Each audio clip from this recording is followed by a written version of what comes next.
धर्मिया के दर्शकों का स्वागत है। मैं हूं आपके साथ कविता राणा। सालों का इंतजार अब खत्म हो चुका है और अब गर्भगृह में रामलला स्थापित हो चुके हैं। रामलला पधार चुके हैं अयोध्या में और इसी के साथ अब अयोध्या न सिर्फ अयोध्या का कोना कोना बल्कि पूरी की पूरी दुनिया इस वक्त राममय हो रखी है। आपने देखा होगा कि 22 जनवरी के दिन अभिजीत मुहूर्त में देश के प्रधानमंत्री नरेंद्र मोदी जी की मौजूदगी में तमाम अतिथि गणों की मौजूदगी में रामलला की स्थापना हुई। पूरे विधि विधान के साथ, पूरे अनुष्ठान के साथ रामलला को स्थापित किया गया और इसी के साथ आज अयोध्या की रौनक वापस लौट आई है। जी हाँ, त्रेता युग वाली जो राम की जो नगरी थी, आज जो उसकी जो तस्वीर एक बार पुनः अयोध्या में देखी जा सकती है तो चारों तरफ हर्षोल्लास है।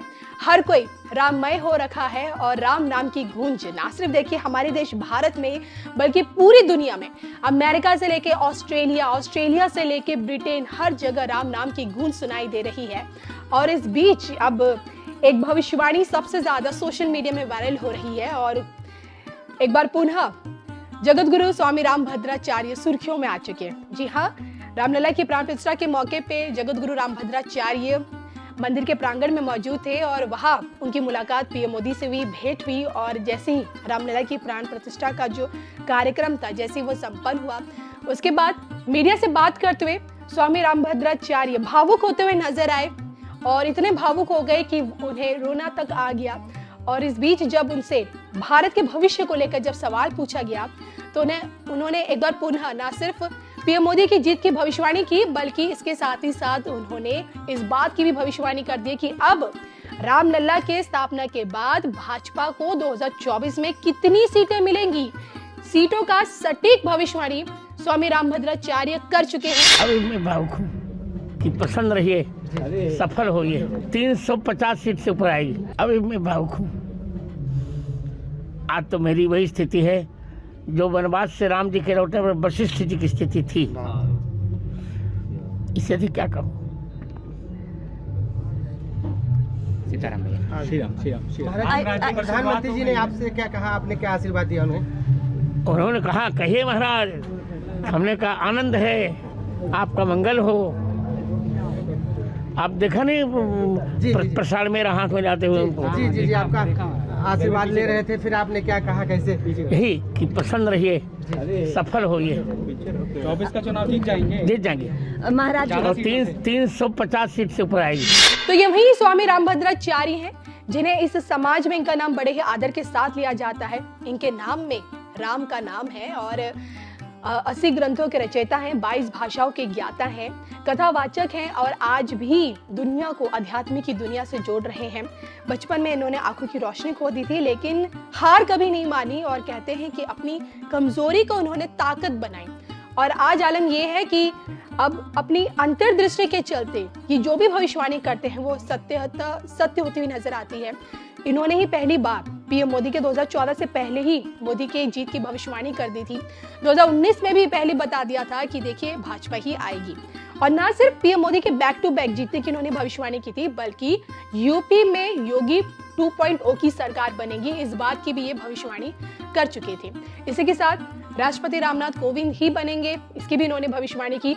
राम मंदिर के मामले में इन्होंने एक बहुत बड़ी भूमिका निभाई थी। इनकी गवाही के आधार पर ही हिंदू पक्ष को राम मंदिर के फैसले में जीत दिलाने में इनकी गवाही ने एक बड़ी भूमिका निभाई थी और यही वजह है कि आज जगत गुरु स्वामी रामभद्राचार्य न सिर्फ हमेशा चर्चा में, हमेशा सुर्खियों में रहते हैं बल्कि इनके फॉलोवर्स की तादाद भी बहुत अच्छी है। मतलब एक ह्यूज तादाद है और इनके प्रशंसक आपको हर जगह मिलेंगे।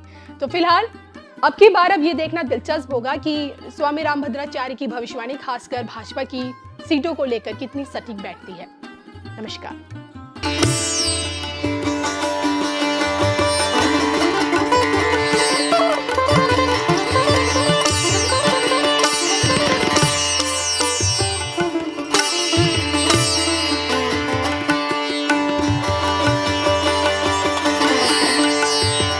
वर्ष के वनवास के पश्चात भगवान राम के आने पर अयोध्या वासियों की जो प्रतिक्रिया हुई थी वही प्रतिक्रिया इसमें मेरी है। मेरे हर्ष का कोई ठिकाना नहीं है। मैंने 3 प्रतिज्ञा की थी। 2 प्रतिज्ञाएं, पहली कि श्री अयोध्या में कथा करने तब आऊंगा जब राम जन्मभूमि का निर्णय हो जाएगा, एक। और दूसरी प्रतिज्ञा की थी कि अपनी राम कथा में श्री राम राज्याभिषेक का उत्सव तब करूंगा जब ये निर्णय हमारे पक्ष में आ जाएगा। दोनों प्रतिज्ञाएं भगवान ने पूरी कर ली, तो मैं बहुत प्रसन्न हूं। आज से यज्ञ भी शुरू हो गया है। कहाँ? यज्ञ जो शुरू हुआ है उसको लेकर क्या कहना चाहेंगे? जो प्रतिज्ञा आपकी पूरी हुई और यज्ञ चल रहा है यज्ञशाला में, तो आज नहीं कल से यज्ञ शुरू हुआ मेरा। क्या इसका पूरा उद्देश्य? पाक अधिकृत कश्मीर हमको मिल जाए इसलिए यह यज्ञ हो रहा है। तो पाक POK हमें मिल जाए, इसे 1008 कुंडी हनुमान महायज्ञ चल रहा है। ये त्रेता के पश्चात प्रथम निष्काम यज्ञ है। प्रत्येक यज्ञ में कोई न कोई कामना होती है, मेरे यज्ञ में कोई कामना नहीं, केवल पाकिस्तान अधिकृत कश्मीर हमें मिल जाए, बस यही हमारी कामना है।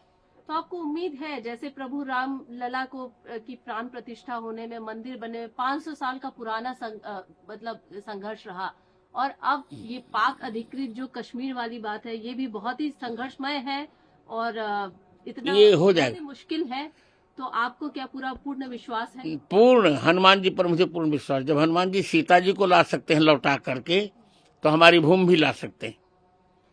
सुप्रीम कोर्ट में आप ही वो व्यक्ति थे जो गए और तथ्यों के आधार पर आपने बात रखी। वो संघर्ष के दिन जब आप याद करते हैं तो क्या कहना चाहिए? कुछ जब रोमांच हो जाता है मुझको, क्योंकि मैं, भरत जी चिंतित थे कि मैं भगवान के काम में नहीं आया, पर मैं चिंतित नहीं हूं क्योंकि मेरी प्रतिभा भगवान के काम में आई। इसे मैं बहुत प्रसन्न हूं। गुरुजी, एक बात और भी जानना चाहूंगी, रामलला की प्राण प्रतिष्ठा को लेकर भी बहुत सारे प्रश्न उठाए जा रहे हैं कुछ राजनीतिक दलों द्वारा कि ये उचित नहीं है, शास्त्रों के अनुसार नहीं है। शास्त्र के अनुसार यही है। गर्भगृह में राम जी, गर्भगृह का मंदिर पूरा हो गया, इससे भगवान स्थापित हो रहे हैं, अब ऊपर बनता रहेगा। और पुनर्वसु नक्षत्र भी है, त्रेता की छाया है, बहुत उचित है। और प्रधानमंत्री उसके लिए केवल दुग्ध आहार कर रहे हैं, अन्न नहीं लेंगे, 11 दिन तक वो अन्न नहीं ले रहे हैं।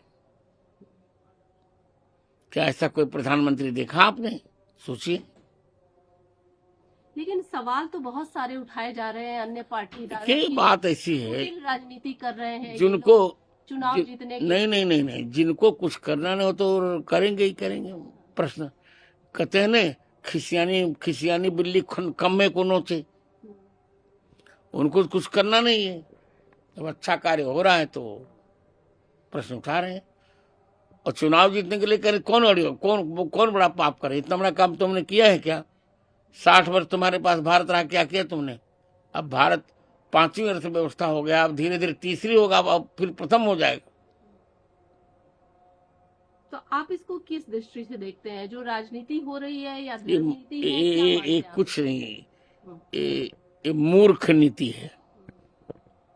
जो विपक्षी दल कह रहे हैं इसको आप मूर्ख नीति मान रहा हूँ।